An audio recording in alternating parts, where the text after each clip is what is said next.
Welcome to episode 58 of the Southern Conservative Podcast. My name is Ty.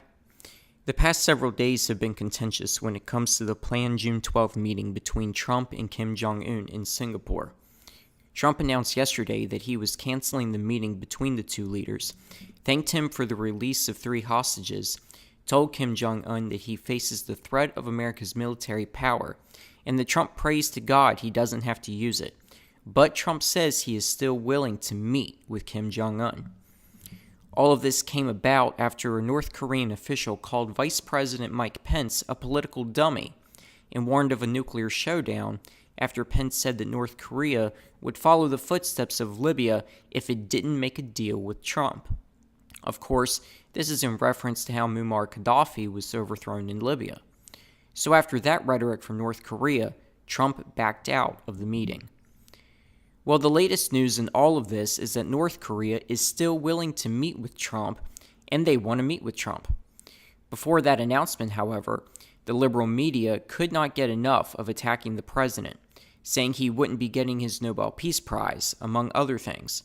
House Minority Leader Nancy Pelosi said that Kim Jong-un was the big winner and is having a giggle fit over Trump withdrawing from the meeting. Have you ever seen more un-American people in your life? People who are rooting for North Korea over the United States simply out of their hatred for Donald Trump? The bottom line is Trump is not going to make a deal with North Korea for the sake of simply making a deal. He wants a good deal, and he wants to denuclearize the Korean Peninsula. Look at the progress that's already been made. America has gotten North Korea to agree to talk about denuclearization. Supposedly, North Korea allowed foreign journalists to witness the destruction of nuclear testing sites. 3 American hostages have been released. And America has given North Korea absolutely nothing. There's been no appeasement. There's been no capitulation. Trump reiterated to North Korea that America will continue to be tough on that country and would always be willing to use military force if necessary. You want to talk about a complete 180 from what we saw with Barack Obama, especially with his Iran nuclear deal. No American president has been this tough on foreign policy with another country since Ronald Reagan was with the Soviet Union. And even when Reagan was in talks with Mikhail Gorbachev, he walked out of a meeting at the last minute in Reykjavik in 1986. This is all part of the negotiation, and Trump is the best negotiator America has had in a long, long time. On the deep state gate front, there's some news. Let's start with Peter Strzok and Lisa Page. Recall that Strzok was instrumental in investigating Hillary Clinton and her email server, as well as starting up the Trump investigation. Lisa Page no longer works at the FBI, but was one of the Bureau's lawyers. In the tens of thousands of text messages exchanged between these two that have been discovered, one particular text message has now caught the attention of Senate Judiciary Committee Chairman Chuck Grassley. Earlier this month, the DOJ allowed members of the Senate Judiciary Committee to view redacted copies of text messages between Strzok and Page. One of those text messages said, "The White House is running this," and it referred to an investigation. Grassley now wants to know which investigation they were talking about. Remember, the messages between Strzok and Page reveal their absolute hatred and disdain for Donald Trump. They did not want him to be president. One text message referenced an insurance policy in case Trump was elected president. And somehow Andrew McCabe was involved in that. We still don't know exactly what that insurance policy is in reference to, although there are several theories out there. Strzok was also asked by Mueller to join the special counsel, which he did after debating whether to join, since he knew there was no there. In one text message, he commented how it would be exciting to join the special counsel because he would become part of history in taking down the president. But now he's become part of history for being a slimy weasel. Another redacted message that Grassley saw concerned details relating to Andrew McCabe purchasing a conference table for $70,000. Grassley is questioning the excessive spending and why the DOJ would be hiding these details. It calls into question the legitimacy of other redactions. What all is the government hiding that is not necessary and would not compromise national security? Then there's this. The DOJ gave confidential briefings to Devin Nunes, other lawmakers, and White House officials yesterday about the informant that was sent out to spy on the Trump campaign. Democrat Adam Schiff has come out to say that there's no evidence of a spy in the campaign.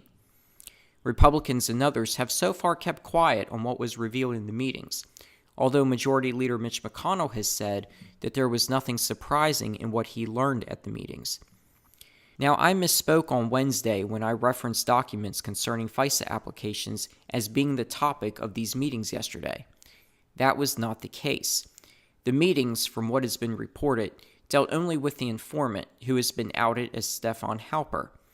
It appears that in efforts to get more information about FISA abuse and to see documents related to FISA abuse, leaks came out about an informant in the Trump campaign, which led to this meeting yesterday. That's my understanding of how things happened. Of course, there are so many unanswered questions concerning the informant and FISA, so there will be more to report about in the future. But getting back to Page and Strzok, the FBI is now requesting these two keep all records of their personal accounts. Well, now's a great time to put in that request. Hopefully they haven't permanently deleted all the records they had. In a way, Hillary deleted thousands of emails from her private server. The request comes after a federal judge ordered all emails between these two be processed, some 15,000 emails sent or received between February 1st, 2015 and December 2017. The first 500 pages are due on June 29th, which is a little more than a month.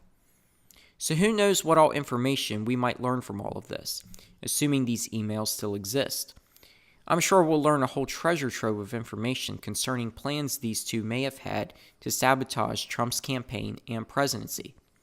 And speaking of the FBI, it turns out there are agents who worked under Comey and McCabe who are willing to testify as whistleblowers to expose what all went on inside the FBI while these two men were leading the Bureau. In order to be protected, they have to be subpoenaed to testify, so that they are protected from any action taken against them by the FBI.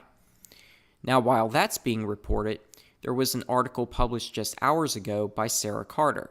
She states that one particular agent, Joe Pientka, may soon testify before the Senate Judiciary Committee, if subpoenaed, to talk about his role surrounding the FBI's interview of Michael Flynn and whether he believes Flynn told the truth to FBI investigators.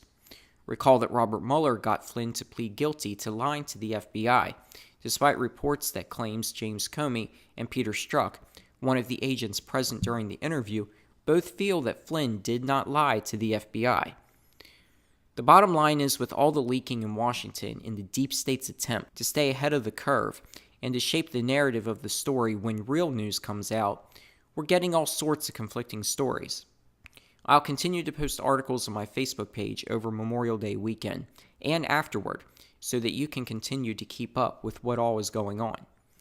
So while this particular agent may not hold the key as to how Comey and McCabe ran the FBI in 2016, other agents may be willing to come forward and testify as long as they are subpoenaed and granted protection should the FBI decide to come out after them. And that's it for today. I hope you enjoyed this quick podcast, and I hope you have a fantastic Memorial Day weekend. The next podcast will be available on Tuesday. Take time on Monday to reflect on all of the lives lost so that America can continue to remain free and can continue to be the greatest nation that it's ever existed. Check out my Facebook page at facebook.com/Southern Conservative and subscribe to this YouTube channel. Have a great weekend, everybody.